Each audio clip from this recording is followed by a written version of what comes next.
nyo bombone bio mako wi gbe kundi shemo kari kabaro ka shagi hogeran kari shukumo. Quand on était gosse, j'étais en ce moment-là écolier à l'école quartier de Parakou. Et on avait des amis, bien évidemment, qui étaient Bariba, Batonou, qui parlaient le Batonou. Et donc, ils nous invitaient justement à fredonner les chansons qui étaient en l'honneur de Bioguera. Et une de ces chansons-là disait Bioguera, je ne prononce pas très bien parce que j'ai déjà oublié une partie de cette langue-là.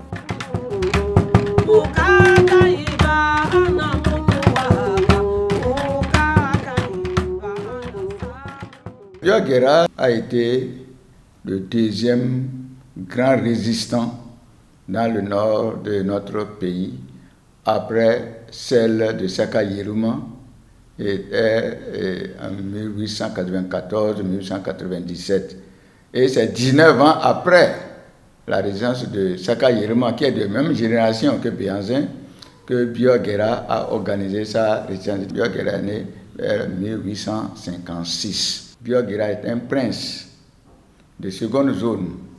Qu'est-ce qu'on appelle prince de seconde zone dans le contexte culturel bâtonnier? Lorsque votre père n'a pas directement régné et que c'est votre grand-père qui a régné, vous êtes un prince de seconde zone. Mais ce qui l'intéressait, comme tous les Wassangari et comme tous les princes à l'époque, c'était de monter sur les chevaux et de maîtriser l'art de l'arc et de la flèche. On l'a entraîné pour ça parce que, étant prince, tous les princes rivalisaient d'ardeur pour savoir maîtriser cet art-là et pour savoir également aller à cheval. Bioguera aimait aussi beaucoup la chasse, mais Bioguera a eu beaucoup de guerres avant, justement, dans le contexte de la colonisation.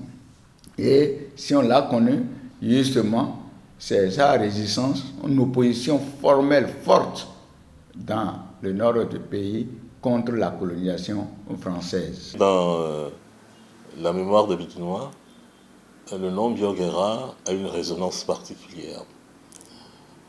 On sait très bien que c'est un personnage historique, un héros national, tel que l'a proclamé la Révolution en 1975.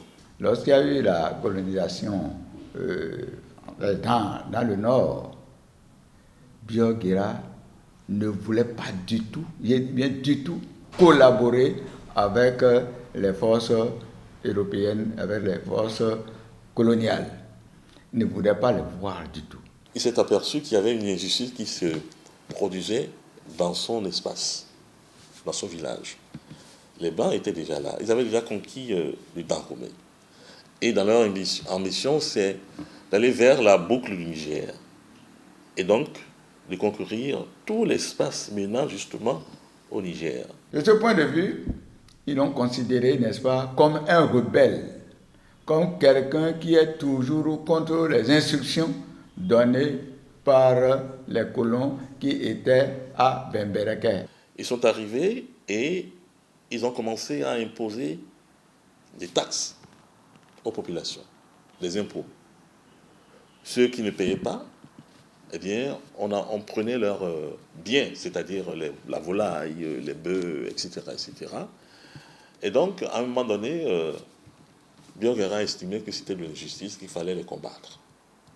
Quand il a commencé à les combattre, en réunissant avec lui quelques jeunes, ils l'ont identifié comme étant un semeur de troubles. Le premier télégramme que j'ai sur Bioguera, qui est dans mon document, c'est le télégramme numéro 69T, télégramme officiel, Parakou, le 6 novembre 1916, gouverneur Porto-Novo.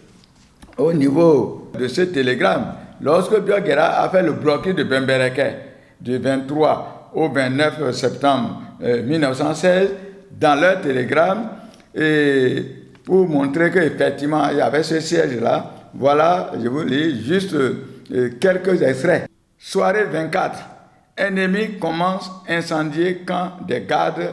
Après avoir brûlé 2 cases, se retire montagne. non sans avoir posé sentinelle tout autour, poste, point. Nuit calme, point. 25 au matin. Ennemi vient en grand nombre. Chef l'excite à l'attaque. Continue à brûler cases des gardes et lance des flèches, point. Nous ne pouvons aller à l'eau de crainte qu'il profite du moment pour se ruer sur le poste, point. Placé en embuscade, derrière nos malles, caisses, cantines, point de suspension. Nous faisons feu et d'heureux coups tuent plusieurs d'entre eux, arrêtant net leur élan, point. À 12 heures, on va à l'eau et on brûle 300 cartouches pour en rapporter un peu seulement, point. Prisonnier Larry Zodinou, atteint d'une flèche à la cuisse, meurt quelques instants après, point. Nous creusons un puits côté nord vers case commis, point. Voilà quelques éléments, juste comme ça, juste la suite de ce télégramme, et c'est signé le filiate pour copie conforme le chef du bureau des affaires politiques. Le deuxième document que j'ai, c'est le texte de la réquisition. Parce que la guerre est devenue générale. Ça a augmenté parce qu'il a commencé à avoir des jeunes qui venaient, qui s'ajoutaient au groupe qu'il dirigeait. Puis après, il est devenu quelqu'un de dangereux pour l'expédition coloniale. Alors il est entré en résistance. Et puis, avec des armes, avec des flèches, avec des fusils, etc., il a commencé à combattre de manière frontale les colonisateurs. Biagera, vu la manière et les atrocités s'organisaient et tout, il a décidé de ne plus quitter là, de ne plus aller ailleurs pour le front. Jusqu'à ce qu'il fût identifié dans une brosse.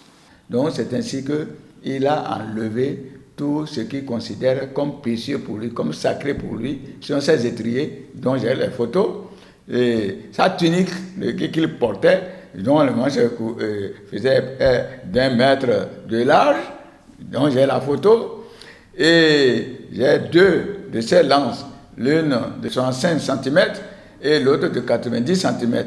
Donc aussi, j'ai la photo, et il est descendu de son cheval. Il a remis tous ces éléments-là, qu'il considère du sacré, à son fils, Joakou, comme on dit. Et Joakou ne voulait même pas partir, il voulait rester avec son père. Il était déjà à côté de son père, au champ de bataille. C'est lui qui a insisté pour dire non, il faut partir. Moi, je ne rentrerai plus. Moi, je ne rentrerai plus, je ne partirai pas d'ici. Rentre avec ça, je ne voudrais pas que ces objets-là tombent entre les mains de mes ennemis. Et le commandant qui dirigeait la troupe a tiré sur lui et sur l'ensemble de ses partisans. On a recensé une trentaine de morts, dont son fils aîné. Et c'est ça qui a mis fin à ces jours. Donc il est tombé, comme on dit, au champ d'honneur, en défendant les siens et en défendant son territoire.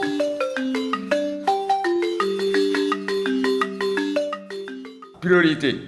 Dans Combat heureux, livré hier matin, Babra, village situé 15 km nord-est Bembereke, contre forte concentration rebelle. Vieux chef Biogera et son fils Surogu ont été tués et reconnus parmi trentaine autres cadavres rebelles restés sur le terrain. Avons eu 3 tirailleurs grièvement blessés.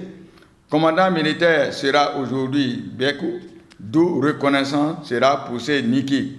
Pouvez répandre ces nouvelles qui permettent de présager fin prochaine soulèvement. Signé Noufla. Et c'est là le nom dit de l'histoire. Ils ont tiré sur lui, ils ont dit non. Biogera lui-même s'est donné la mort avec un coup de flèche empoisonné.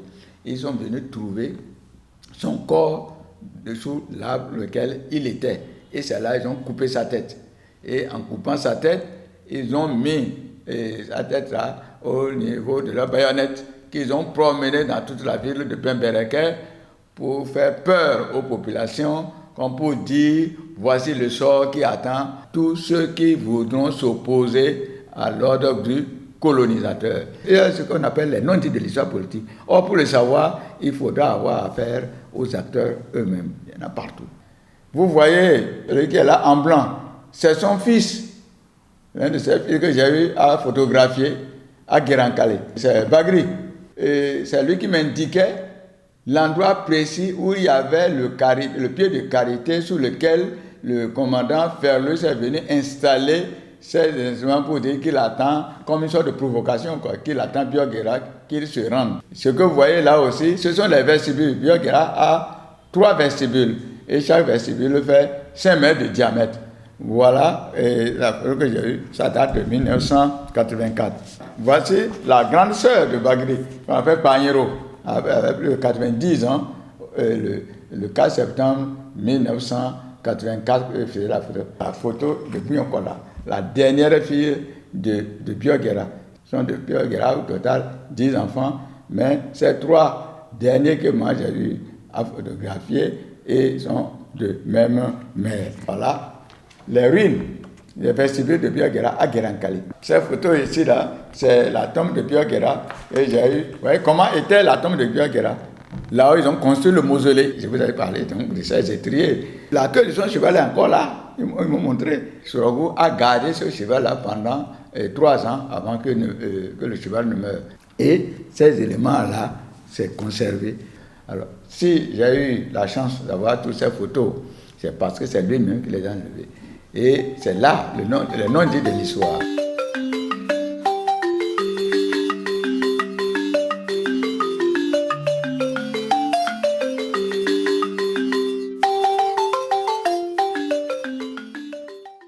Je suis allé au musée de l'homme à Paris quand j'étais pour mes études doctorales là-bas. J'ai trouvé bien d'autres crânes, des squelettes et tout.